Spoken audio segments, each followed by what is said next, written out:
Hello, traditions. Good afternoon once again. And this is again Teacher Anna, your learning partner. So we are now in lesson 6. So last week we have learned about lesson number 5, which is the development of Philippine democracy. Now let's go to lesson number 6, which is the Philippine politics in the 20th century. So let's try to know what happened in the 20th century. So let's go to the next uh, slide. So today, guys, or at the end of the lesson, you are expected to discuss the influence of Americans to implement political changes in the Philippines and determine the significance of the Philippine Commonwealth to the Philippine quest for independence. Third, you are also going to discuss how the Japanese use the Philippine government to achieve its aims. So remember this one. So you will know and discuss the influence of Americans. So to implement political changes. So ano naging impluensya ng mga Amerikano? Because they have colonized the Philippines. So that's why there is an implementation of political changes from the Americans. Second, paano or what is the significance of the Philippine Commonwealth to the Philippine quest for independence? So, what is it and what is the significance of Philippine Commonwealth? So, always remember what happened in the past affect the future. So that's why you need to do your best for the present to have a very good future. So just like the Philippine Commonwealth, it quest or it helps for the quest for independence. Next, we also have how the Japanese, diba? Isa din sa ating invaders or colonizer are the Japanese. So you will also know how the Japanese use the Philippine government to achieve its aims. Now let's go to the next one. So let's try to talk about American or the American Colonial Administration. So, ito yung time na we are being colonized by the Americans. So the American Colonial Administration, the signing and ratification of the Treaty of Paris in 1898 officially transferred sovereignty over the Philippines from the Spaniards to the Americans, despite the proclamation of a Philippine Republic by President Aguinaldo. The United States and the other countries did not recognize its existence. So, dito nag-start yung American colonialization. So, after na-colonize nila ang Pilipinas, they signed and ratified the Treaty of Paris in 1898. So, so it means we are now free from Spaniards and we are colonized now by the Americans. So, bale, ipalit ta sa mga Amerikano sa mga Spaniards. Okay? So despite the proclamation of a Philippine Republic by President Aguinaldo, so even though kanang nag-proclaim si President Aguinaldo that we are already free or we will have our Philippine Republic. So, pero ang United States and the other countries did not recognize its existence. So, wala siya gi-recognize. Kumbaga, wala siya visa para sa ilaha. Ang pag-proclaim ni President Aguinaldo uh, as a republic or as ang atoang country is a Philippine Republic already. So, wala siya gi-recognize. Ani nga time. So, now, let's go to the establishment of civil government. So even before the end of the military conflict between the Filipinos and the Americans, the United States had undertaken the task of establishing a colonial government in the Philippines. Two commissions were sent by the U.S. government to study the political conditions in the Philippines, propose legislation and reforms, and organize a civil government that will apply the proposed changes. So ito na yung pag-establish ng civil government sa time ng mga Amerikano. So what happened is nagkaroon ng dalawang commissions na ipinadala ng US government. So, ang isa, nag-study siya ng political condition. So, ano bang political conditions ng Pilipinas? Ang isa naman, nag-propose siya ng mga legislation and reforms at saka nag-propose ng civil government. So, dito na nag-structure ang ating government. So, this is from the time of American colonialization. Now, let's go to the next one. We have the Filipinization and the road to independence. So, look at here. So, we have here the Filipinization. So, bakit kaya naging tinawag ito na Filipinization? So, during America's era pala guys, our class of control, Filipinization was allowed. So, pwede na pala maging or pwede na tayo magkaroon ng sariling atin. We will have Filipinization. Gi-allow na sa America.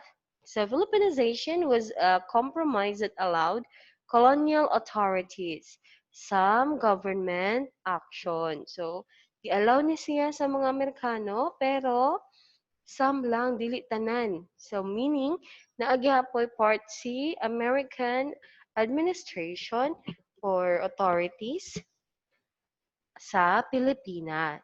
So, it means elite citizens in the colony were elected as a member of the Philippine Commission. So, katong mga dato nga nga mga tao or mga citizens diri sa Pilipinas, sila to ang mahimong elected as a member of a Philippine Commission, which was allowed to draft acts and have a potential say in the government. Taken in 1914, this photo shows the Philippine Commission and many mayors of different villages. So, ito yung photo na nagsho-show na different villages and different mayors of different villages. Meaning, ang nandito sa photo na to is mga mayors of different villages. So, let's try to dig more about the Filipinization and the road to independence. So, in 1910, a transition was experienced in American politics as the Democratic Party replaced the Republicans in Washington. So the Democratic Party continued the efforts in training the Filipinos for governance by bringing in more Filipinos to serve in government. So Gobernador General Francis Borton Harrison encouraged them to actively participate in the government and advocated a Filipinization. So, si Governor General Francis Morton Harrison pala ang nag-encourage para mag-participate sa government. So, encourage niya itong mga elite individual or elite citizens na maglingkod sa bayan or maglingkod sa government.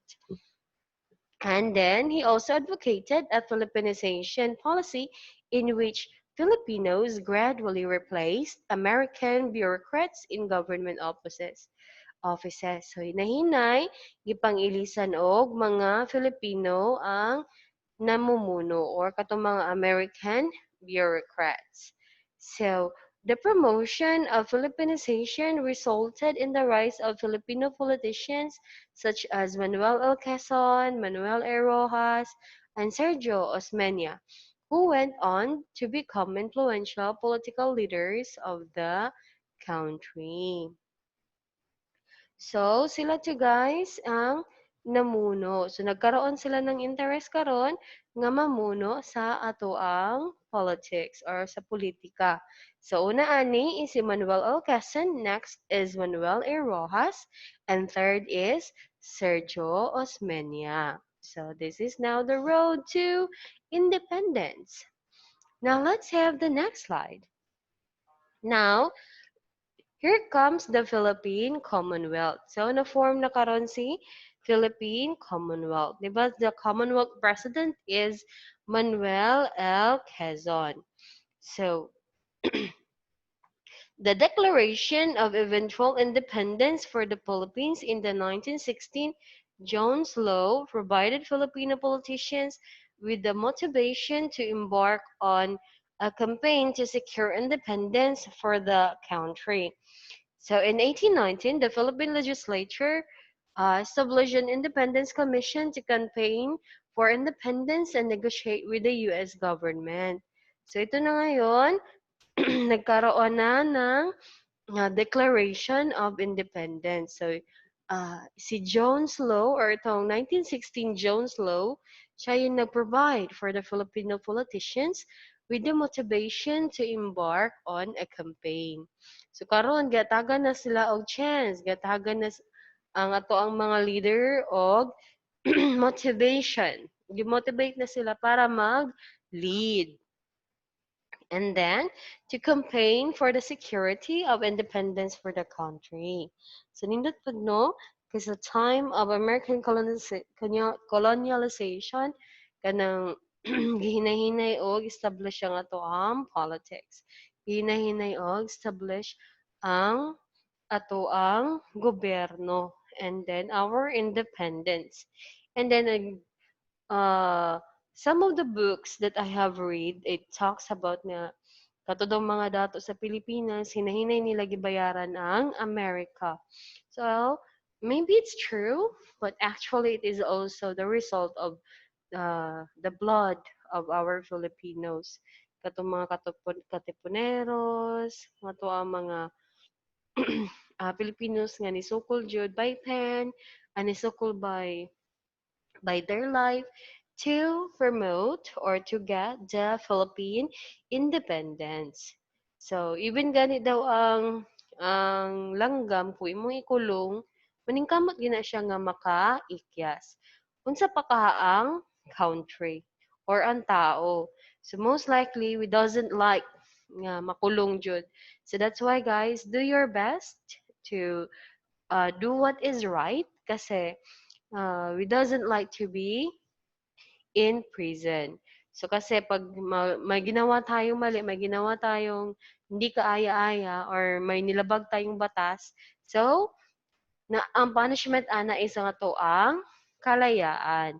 So that's why it is not easy. So that's why a lot of us are doing our best para maano jud makamtan nato ang kalayaan or dili jud ta ma-priso. We are really doing our best for that. Now, let's go back to our topic. So, let's go to the Philippine Independence Acts. So, uh, the 1930s brought about a significant development in the campaign for independence in the United States. So the economic difficulties brought about by the Depression convinced many businessmen and politicians that granting the Philippines independence may be a solution to the economic problems. So, nagkaroon na taog dagko nga economic problems. That's why, abi sa mga Amerikano, now, when we grant the Philippine independence, we will have the solution to economic problems. And then, the Independence Commission saw an opportunity and in 1931 sent the OSROX mission. So this is the tandem of Osmeña and Rojas mission and then led by Sergio Osmeña and Manuel Rojas to lobby the Philippine independence in the U.S. Congress. So today nga time sa kay daghan kay gipang sakop ang mga Amerikano, kuan siya, nag-fluctuate ang ilahang market. So maybe they are divided. So mo po na siya ang negative no kasi if you own a lot, you need to subdivide your resources to the people kanang imuhang gingsakupan. So that's why mag-fluctuate jud ang market ana nga place or American market. So that's why kailangan mo silang palayain, turuan mo sila kung paano mangisda, dili kay hatagan lang nimo sila pirmi og isda, kundi tudluan nimo sila unsaan nga panginabuhi. So para dili mahurot ang naa sa imuha. So that's why nakita na siya sa mga Amerikano and they grant the Philippine independence. So karon nakadungog ani or kanang nakahimog opportunity ani si Osmeña Rojas nga mission or tandem. So that's why they are the one or they are the first leaders of our country. So now let's go to the next slide. So guys, in the 1935 Philippine Constitution and the Philippine Commonwealth, with the ratification of the Tidings-Magnofi Act, the Philippine government started preparing for the creation of constitution that will cover the duration from the planned 10-year preparatory period. So, mo na siya, murag gina-prepare ang atong mindset, gina-prepare atong perception, gina-prepare atong lugar or atong country from being colonized by the American to the Philippine government or this is what we call the Commonwealth. Okay? So, muna siya marag post-independence. So, this is, in order to accomplish this, a constitutional convention was formed. So, nagkaroon ta constitutional convention. It was comprised of 202 delegates and was headed by Claro M. Recto. Okay, so sa unang panahon pa dahil no, kanigin nga mga apelyado or mga families ang ato ang mga leaders. So, the 1934 Constitutional Convention was the second time that Filipinos convened to make a Philippine Constitution. The political conditions surrounding this convention, however, were radically different from that of the 1898 Malolos Congress. So the Constitutional Convention had recognition and support from the U.S., with the American government itself having guaranteed the eventual independence of the Philippines.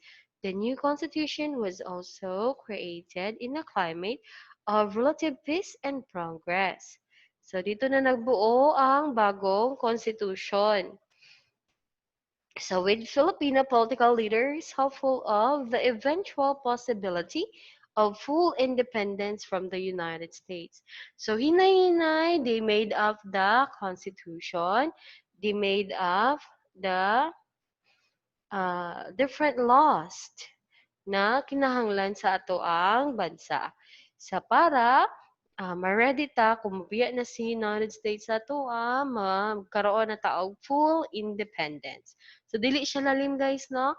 When you put up something like mukuan jud ka kanang daghan kay kag effort na himuon and then you will build it one by one. So maybe our Philippine Constitution is based also from the American Constitution from the America's Constitution. So, kung mo siya i-compare guys, daghan po siya og similarity ang nalang siya ibang gipag-change which is applicable here in the Philippines. So, katong mga dili applicable sa America, giano siya, gi-change po siya diri sa Pilipinas.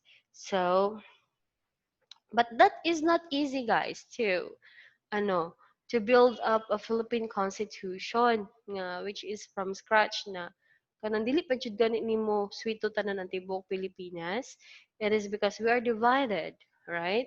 So that's why it is not easy. So we are very thankful for from our leaders in the old days that they have come up with a very good Philippine Constitution. Now, let's go to the next one. So, the Commonwealth under President Quezon. So, ito na yung Commonwealth under President Quezon. So, they say that President Manuel L. Quezon is like nasa blood of American. Pero, hmm, according to my research, he is really a pure Filipino. So, kuan lang gid siya kanang elite membro siya sa mga elite nga mga tao or mga dato nga mga tao diri sa Pilipinas. So, according also, or a lot of historian would say nga si Quezon daw is a puppet or American puppet. Hmm. But according to other sources, it is not. So gibuhat lang to siya ni ano ni Quezon or naay something sometimes nga mo kanang mo injure o mo kanang mo join si Quezon sa mga decisions o musugod si Quezon sa mga decisions sa mga Amerikano, it is also for our good. So, nandiyan na na guys. So, kung wala pa kay power, wala pa kay kanang dili pa nimo kaya nga mo pildi sa imo mga kaaway. So, why not join them? So, 'di ba? If you can't beat them, then join them. So, mo na ang ginabuhat ni ni President Quezon. But from that, you need also to learn from them, okay? From that, when you join them, you need also to learn from them. So, muna siyang ginabuhat ni Quezon kasi nangangapa pa tayo sa dilim, hindi natin alam kung paano ba mag-build up ng politics. So that's why Quezon implemented various laws during his presidency that were aimed at strengthening the Philippines as a nation and improving the government. For instance, he promulgated Commonwealth Act Number 1, or the National Defense Act, to secure a reservist citizen army for the defense of the Philippines in times of war. The National Defense Act created the Philippine Army, the Philippine Military Academy, and the Philippine Military Training Program. So dito na nag-start guys, hinay-hinay. Gina-build up nato ang unsa ang nato ang nation karon. So una, nagkaroon taog National Defense Act. Then, next, we also have the Philippine Army.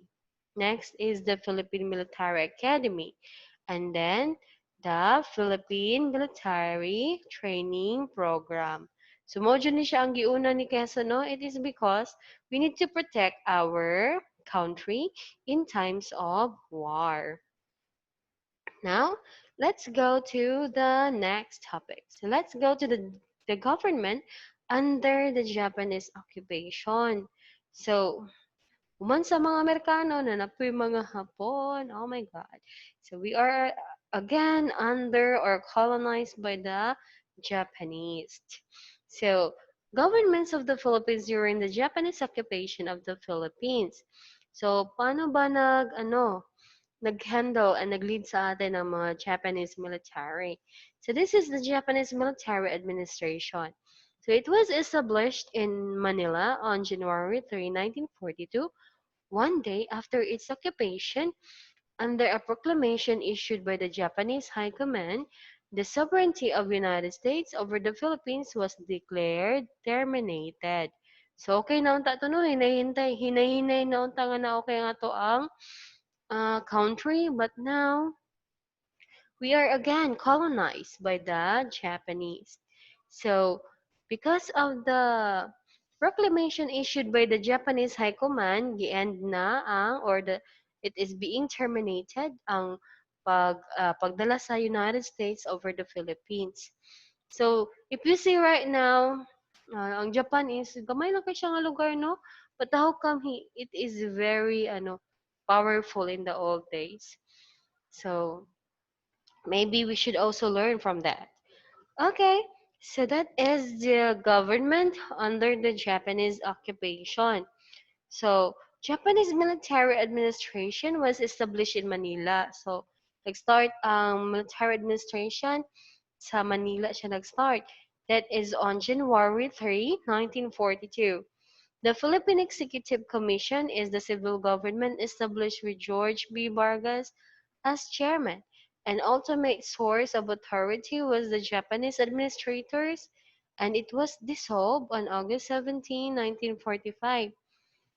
So, nag-start siya og 1942. January 3, 1942, and also ended or dissolved in August 17, 1945. Now, let's go to the Japanese-sponsored Philippine Republic. So, nanapod ta gitatawag na Japanese or President puppet sa mga Japanese, di ba? Uh, I think let's try to know who's that President puppet na put ni Japanese. So, October 14, 1943, the Japanese-sponsored Second Philippine Republic was inaugurated in front of the Legislative Building in Manila. So, President-elect, si Jose P. Laurel yung naging Japanese puppet. So, who came out of office. So, yes, siya yung administered by the Supreme Court Chief Justice Osiyolo, Manila, and Tokyo. Officials also signed the Philippine-Japan Post of Alliance. So, gikan diri guys, nagkaroon taog alliance with the Japanese. So, naging second Philippine president is Jose P. Laurel, which is also or siya po ang kanang administer or siya po agi talaga sa Supreme Court Chief Justice. And it was also agreed by the Japanese. So nagkaroon tayo ngayon ng Philippines-Japan alliance. Now, let's go to the next one. So let's try to know about the martial law. So, di ba, kung ano siya, issue kaayo, there are a lot of people who doesn't like martial law, and there are a lot of people in the church na nagwilga gyud because of that. Because Ferdinand Marcos declares martial law. So the period of constitutional authoritarianism, the Marcos regime, and the new society. So dito na nag-start si martial law. Bakit kaya nagkaroon ng martial law? So this period ushered in significant changes in Philippine politics and governance. So una panahon kanina si Marcos or si late President Marcos, he is very intelligent. He is also top one in uh, Philippine bar exam. Siya ang nangunguna.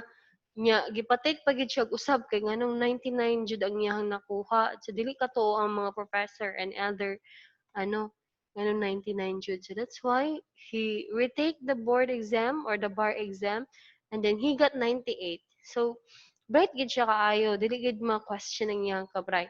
And then he also formed a lot of laws or government laws sa Pilipinas. So siya pud ni ang pinakauna nga nag-declare og martial law. So, this period ushered in significant changes in Philippines politics and governance, and authoritarian regime under President Marcos. So, was established, and government was reorganized to accommodate a dictatorship. So, gusto gid siya nga siya mag-lead. So, maybe there is a lot of advantages from that, and maybe there's a lot of disadvantages from that. So then, 1973 Constitution instituted a parliamentary government with a strong executive. So dapat, ang gusto niya in 1973 Constitution, magkaroon tayo ng strong executive. So the Marcos regime advocated a program of cultural and social reform, but the effort to achieve these goals were overshadowed by rampant corruption and human rights violation. So, ang lisod lang guys is naa siya mga nahitabo nga mga rampant corruption. So, yung mga military, yung mga heads, and a lot more are being nakuan sila, nahimo silang corrupt ug nagkaroon sila og a lot of human rights violations. So, ma-remember po na ko ang gi-share sa ako ang lula nga she is also one of the victim nga girape, isa sa mga girape sa mga military sa ona in times of martial law. Kasi yun ang problema guys, kasi pag one sector is being given power, nandiyan siya chance nga mag-ano sila kanang they will do their best para manako, para manakit. So I hope guys, if you get power or you have the tendency or you have the opportunity to lead, I hope you will empower people. You are also going to lead people with a heart and lead people with a good change. So, ibutang gina sa to ang hunahuna o sa to ang kasing-kasing na we are not leading because we want to be rich. We are leading to empower people, to give opportunity, to uh, kanang to build a lot of laws the that will have to have a good life, kana magkaroon og good life ang mga Filipinos. Okay? So it's never to say like kana mga kita ka og mga pobre kayo. Dapat mag-study jud ko og tarong kay di ko gusto nga maparehas sa ilaha. No, your motivation should be like this.